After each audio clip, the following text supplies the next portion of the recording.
Tourette's.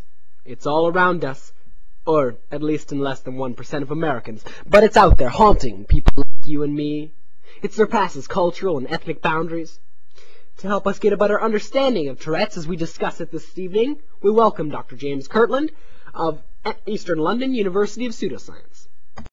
Tourette's is a fascinating disorder, I find. It's quite alarming how amazing it is. It's a disorder commonly called the tics disorder. It's characterized by twitches, which are commonly like in the facial area and vocal, and it's just fascinating. Cody Phelps, 15, lives in Alaska with Tourette's.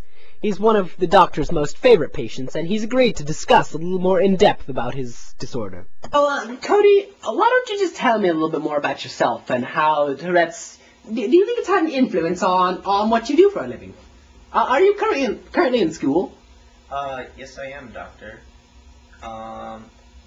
It's hard for me to hold jobs or any jobs that require me to have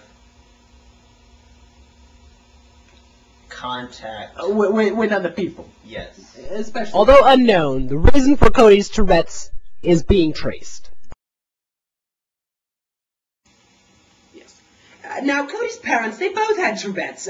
One was mild than the other, and his father also suffered from obsessive-compulsive disorder. Now, the genetic component of Tourette's says there's a 50% chance of passing Tourette's on full-blown to your children, so apparently Cody was one of the unlucky children there. Cody, is anyone else in your family obsessive-compulsive, say? I don't know. Can we hang on a minute? I need to go check the stuff.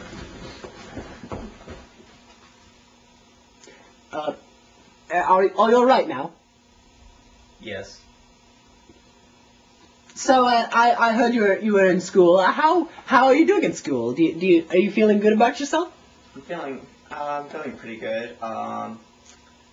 Yesterday, Monday and Tuesday, we just did the poetry slam through seminars. Did you participate in this? Do you participate in the arts much? Oh no, I'm too scared to get up on stage and accidentally do something that would. Excuse me. Bother me. Could you stop moving? Doctor, not moving. All right.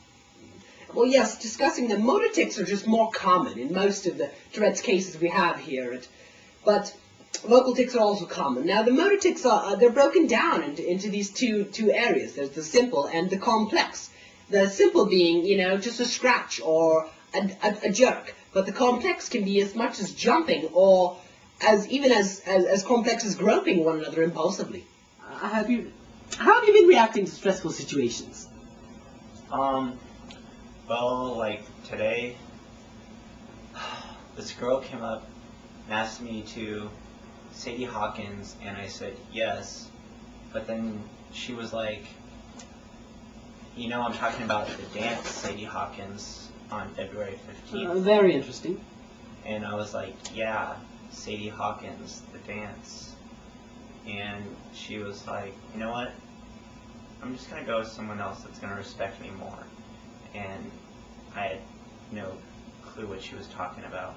So fascinating, because there is no cure for it now. I've given Cody a neuroleptic drug, and some studies suggest that serotonin and dopamine are involved with the brain chemistry in the way that Tourette's symptoms represent themselves. Now, Cody, have you been taking your medication? Taking my medication? Yes. Have you been taking your pills? Taking my medication. I put you on some psycholeptic drugs. Have you been taking your medication? Taking my medication. Taking my medication.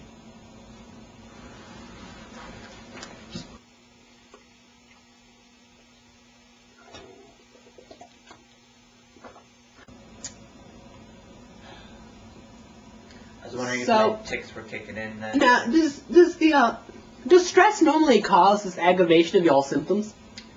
What other stressful situations do you see yourself in where these tics you think come out?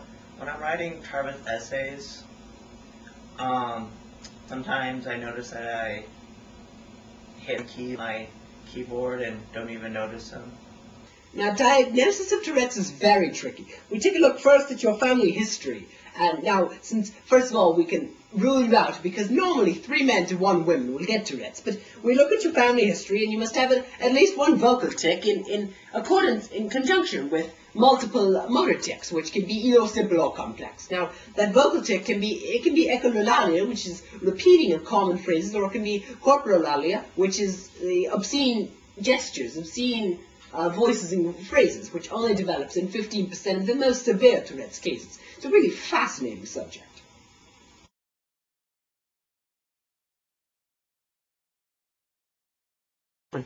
Take this one for my schizophrenia.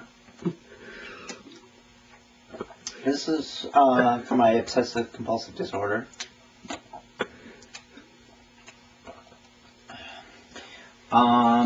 This is one for my narcissistic disorder.